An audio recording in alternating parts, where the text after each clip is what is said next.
Hello friends, July 12-ാം തീയതി Indian 2 cinema റിലീസാവുകയാണ്. നീണ്ട 5 വർഷത്തെ പരിശ്രമ ഫലമായാണ് ബ്രഹ്മാണ്ഡ സംവിധായകൻ ശങ്കറിൻ്റെ ഈ സൃഷ്ടി പുറത്തുവരുന്നത്. അതിനു മുന്നോടിയായി സിനിമയുടെ ട്രെയിലർ ഇറങ്ങിയിട്ടുണ്ട്. കാണാത്തവർ അത് കണ്ടേക്കുക. ഇന്ന് ഈ വീഡിയോയിൽ ഇന്ത്യൻ 2 സിനിമയുടെ വിശേഷങ്ങളും 96-ൽ ഇറങ്ങിയ സിനിമയുടെ ആദ്യ ഭാഗത്തെപ്പറ്റിയും ഒരുപാട് ഇൻട്രസ്റ്റിംഗ് ആയിട്ടുള്ള ഡീറ്റെയിൽസ് ഞാൻ പറയുന്നുണ്ട്. അതുകൊണ്ട് വീഡിയോ സ്കിപ്പ് ചെയ്യാതെ കാണാൻ ശ്രമിക്കുക. ശങ്കർ എന്ന സംവിധായകൻ തൻ്റെ പല സിനിമകളിലൂടെയും രാഷ്ട്രീയം സംസാരിച്ചിട്ടുണ്ട്. സമൂഹത്തിൻ്റെ അപ്പോഴത്തെ സാമൂഹ്യ സ്ഥിതി നല്ല വ്യക്തമായി തന്നെ തൻ്റെ സിനിമയിലൂടെ കാണിച്ചിട്ടുണ്ട്. അതിന് ഉദാഹരണങ്ങളാണ് ഇന്ത്യൻ, ജെന്റിൽമാൻ, അന്യൻ, മുതൽവൻ തുടങ്ങിയ ചിത്രങ്ങൾ. ഈ സിനിമയിലൂടെയെല്ലാം അന്നത്തെ രാഷ്ട്രീയവും സാമൂഹികവുമായ സാഹചര്യങ്ങൾ ചോദ്യം ചെയ്യപ്പെട്ടിട്ടുണ്ട്. അഴിമതി തന്നെയായിരുന്നു പ്രധാന പ്രമേയം. சுதந்திரம் வாங்கினதுல இருந்து இந்த இடத்தை யாருமே சுத்தம் செய்யல. உன்னை பார்த்தா பெருக்கிற மாதிரி தெரியல. நீ எந்த டிபார்ட்மெண்ட்? களப்படுங்கிற டிபார்ட்மெண்ட். ഇന്ത്യൻ സിനിമയുടെ ആദ്യ പകുതിയിൽ അഴിമതി നടത്തിയത് സ്വന്തം മകനായാലും ഒരു ദയവും കൂടാതെ മകനെ കൊല്ലുകയാണ് സേനാപതി. முதல்ல தீத்து கட்டணும். விளையாடுறீங்களா? நீங்க பெத்த புள்ளப்பானா? I'm your son, damn it.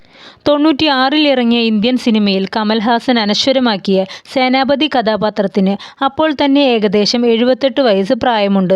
ആ ഒരു കഥാപാത്രം 28 വർഷങ്ങൾക്ക് ശേഷം ഇന്ത്യൻ 2-ൽ വരുമ്പോൾ പ്രായം 106. ഈ പ്രായത്തിലുള്ള കഥാപാത്രത്തിന് ഫൈറ്റ് ചെയ്യാനും നാട് നന്നാക്കാനും കഴിയുമോ എന്ന ചോദ്യം എല്ലാവർക്കും ഉണ്ടാകും. ഇതേ ചോദ്യം ഡയറക്ടർ ശങ്കറും കമൽഹാസനും നേരിട്ടു. അവർ നൽകിയ ഉത്തരം ഇന്ത്യൻ സിനിമയിലെ സേനാപതി കഥാപാത്രം ഒരു മാർഷ്യൽ ആർട്ട് മാസ്റ്ററാണ്. അതായത് മർമ്മത്തടിക്കാനുള്ള കഴിവുണ്ട്. യോഗ മുതലായ കാര്യങ്ങൾ ചെയ്ത് ചിട്ടയായ ജീവിതവും ഭക്ഷണരീതിയും കാരണം അദ്ദേഹം നല്ല ആരോഗ്യവാനായാണ് ഇരിക്കുന്നത് എന്നാണ്. This Senapati character is also a master. It's a master in martial arts, ancient martial arts called Varma art. So this master will have a discipline in food, in habits like yoga, meditation, and only one time food and all. No, they take.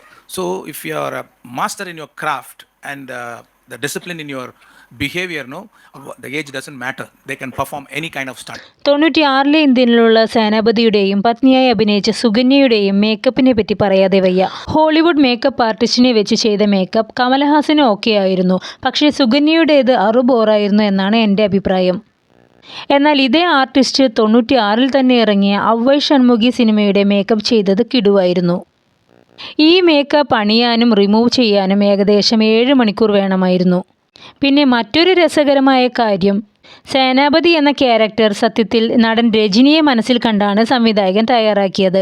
അത് പിന്നീട് കമലഹാസനിൽ എത്തുകയായിരുന്നു. ആളുകളെ വകവരുത്തിയ ശേഷം കൈകൊണ്ട് മുടി ഒതുക്കിക്കൊണ്ടുള്ള mass നടത്തമുണ്ട്. ഇതെല്ലാം രജനി സ്റ്റൈലായിരുന്നു. എന്നാൽ കമൽഹാസൻ അത് തൻ്റെ തനതായ ശൈലിയിൽ വ്യത്യസ്തമായി തന്നെ ചെയ്തു. ഇനി നമുക്ക് ഇന്ത്യൻ 2-ൻ്റെ ഇപ്പോൾ ഇറങ്ങിയ ട്രെയിലറിലുള്ള ചില ഹിഡൻ ഡീറ്റെയിൽസ് എന്താണെന്ന് നോക്കാം. ട്രെയിലറിൻ്റെ തുടക്കത്തിൽ ഇന്ത്യയിലെ പ്രധാന നഗരങ്ങളെല്ലാം കാണിക്കുന്നുണ്ട്. മൾട്ടി സ്പെഷ്യാലിറ്റി ഹോസ്പിറ്റലുകളും മുംബൈ ഗേറ്റ്, കാശി, കാശ്മീർ എല്ലാം കാണിക്കുന്നുണ്ട്. ഒരുപാട് ആളുകൾ പഠിച്ച പഠിപ്പിനുള്ള ജോലി ലഭിക്കാതെ എംപ്ലോയ്മെൻറ്റ് ഓഫീസിന് മുന്നിൽ നിൽക്കുന്നത് കാണാം. ഈ പശ്ചാത്തലമെല്ലാം നോർത്ത് ഇന്ത്യയിൽ നടക്കുന്നത് പോലെയാണ് തോന്നുന്നത്. കാരണം ഒരുപാട് പഞ്ചാബീസിനെ കാണാം. ഇന്ത്യൻ അപ്പൂപ്പനെ റിലീസ് ചെയ്യാനുള്ള പ്ലക്കാർഡുകളുമായി നിരവധി യുവാക്കൾ സമരം ചെയ്യുന്നത് കാണാം. കറപ്ഷൻ തന്നെയാണ് പ്രധാന വിഷയം. നടൻ സിദ്ധാർത്ഥ് തമിഴ്നാട്ടിൽ നടക്കുന്ന സമരത്തിന് നേതൃത്വം നൽകുന്നു. കൈക്കൂലി വാങ്ങുന്നതും കൊടുക്കുന്നതുമെല്ലാം കാണിക്കുന്നുണ്ട്. ഇതിനെയെല്ലാം ചോദ്യം ചെയ്യാൻ ആർക്ക് കഴിയുമെന്ന ചോദ്യം വരുമ്പോൾ ഇവരെയെല്ലാം വേട്ടയാടാൻ ഒരു ഹണ്ടിങ് ഡോഗ് വരുമെന്ന് സിദ്ധാർത്ഥ് പറയുന്നിടത്ത് സേനാപതിയുടെ എൻട്രി കാണിക്കുന്നു. അതിൽ ഫ്ലാഷ് ബാക്കായി പഴയ ഇന്ത്യൻ സിനിമയുടെ രംഗങ്ങൾ ഡിജിറ്റലൈസ്ഡ് ആയി ഉപയോഗിച്ചിരിക്കുന്നു.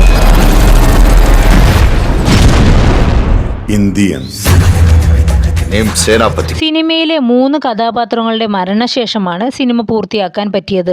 നടന്മാരായ നെടുമുടി വേണു, വിവേക്, മനോബാല ഇവരെയെല്ലാം AI ടെക്നോളജി ഉപയോഗിച്ച് റീക്രിയേറ്റ് ചെയ്താണ് സിനിമയിൽ നമുക്ക് കാണാൻ കഴിയുന്നത്. പക്ഷേ വളരെ റിയലിസ്റ്റിക് ആയിട്ടുണ്ട് എന്നതാണ് സത്യം.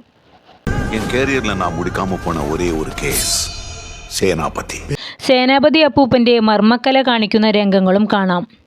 ട്രെയിലറിലെ മറ്റൊരു രംഗമാണ് ഒരു വിവാഹവേദിയിലേക്ക് സേനാപതിയുടെ എൻട്രി. അത് കാണുമ്പോൾ അംബാനി കല്യാണത്തെ സൂചിപ്പിക്കുന്നത് പോലെയുണ്ട്. SJ സൂര്യ പവർഫുൾ ആയിട്ടുള്ള ഒരു വില്ലൻ ക്യാരക്ടറിലാണ് തകർത്ത് അഭിനയിച്ചിട്ടുള്ളതെന്ന് വ്യക്തമാണ്. ഒരുപാട് സ്വർണ്ണാഭരണങ്ങളൊക്കെ അണിഞ്ഞിട്ടുള്ള ഒരു വെറൈറ്റി ലുക്ക്.